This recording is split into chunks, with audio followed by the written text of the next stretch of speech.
Colonel wants to speak to you.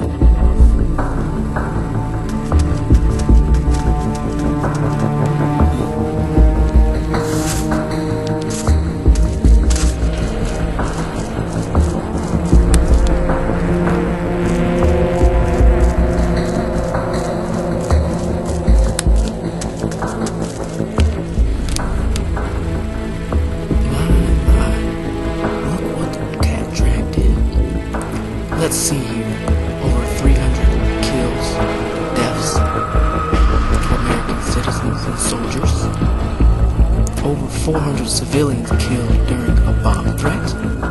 Is this true? Looks like to me that you belong in execution. What the hell are we talking about? That can't be none of mine. That's my record.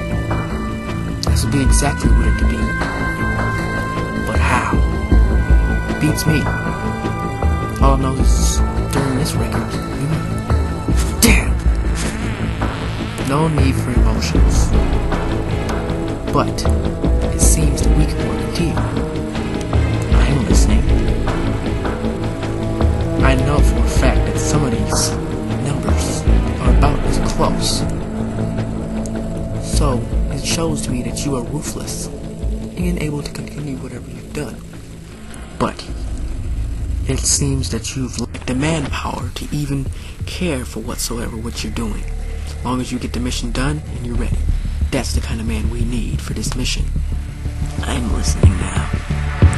Let me fit you in on the details.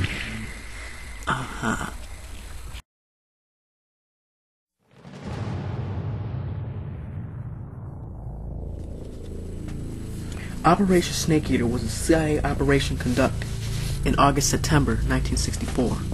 Its official aims were to assassinate the following member of the Cobra unit, the boss, and to eliminate the threat that a nuclear-armed shackle-hard weapon. In the truth, the entire operation was part of an already existing plan to recover the philosopher's legacy from the Soviets' hands, which had been revisited in the wake of the Virtuous mission and the failure of Volgin's destruction of the Sokolov design theory. Following on the failure of this mission, Soviet Premier Nikita Khrushchev made telephone calls to the U.S. President, blaming him for the nuclear attack on OKB-754, due to the American aircraft being found in airspace. So you're telling me the only reason why he thinks we did it is because he found an aircraft that belongs to us? Exactly. I'm listening. Attempting to avert the potential nuclear war, the President assumed to him that it was not his affair. He had orchestrated that the boss and Colonel Volgin, the former having detected Soviet Union taking 2 portable Davy Crockett's with her. However, Khrushchev demanded that America proves their innocence, demanding that he needed proof to keep the Red Army faction from initiating war. So that's why Big Boss killed the boss and the Volgin. Exactly. The only way they can come back alive, or even prove their loyalty that they had nothing to do with that. Aha.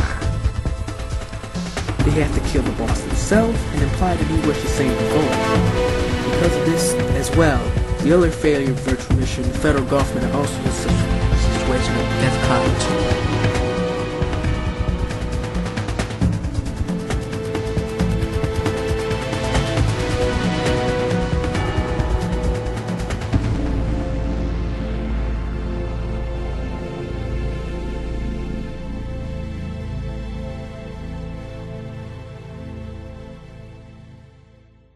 So, whatever happened to the philosopher's legacy? Well, we really don't know, but 6 years later, we do find out some new information, which is, about 6 years later, the missile base was constructed in 1964 in the San Ariel Peninsula. The missile base was constructed in 1964, 2 years after the Soviets were forced to withdraw from Cuba and interrogate range ballistic missiles during the Cuban Missile Crisis. The Soviet Union has gotten the peninsula over from FARC, Colombia's biggest guerrilla organization, in exchange for the Soviet Union's aid in supporting FARC with weapons. As well as taking down the Colombian gang at the time, the Pentagon was also suspected to have anticipated the Soviets would relocate the San Ariel Peninsula, since that at least after the Cuban Missile Crisis. In the CIA's case, which is us, it was also suspected that they did anticipate and they would relocate even before the Cuban Missile Crisis even happened. But to withhold the information from the rest of the government in the intention of using this knowledge as under the table negotiation with the Soviets at a later time. So then Fox... Wait a minute, I thought Fox were the good guys. They were, until a guy named Gene came in and defected.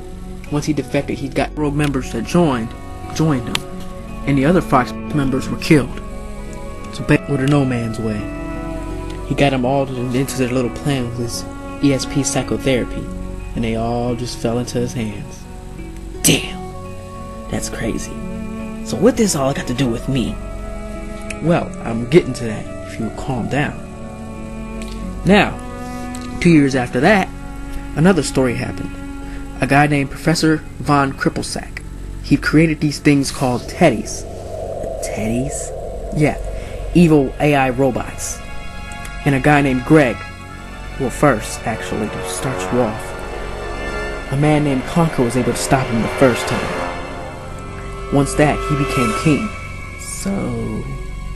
So, after he became king after a while, he just realized that he's gone broke. Has no money. So what he did with Federal Reserve Bank. Once he got caught inside the bank, stealing the money, then once that happened, he defected himself. To what exactly did he defect it to? The main question. He defected along with another guy named Christopher Xavier Johnson. Christopher Xavier Johnson? Yes. He planned to use the teddies and launch a nuclear missile, so the only thing that should have killed Chris. What happened to Conker?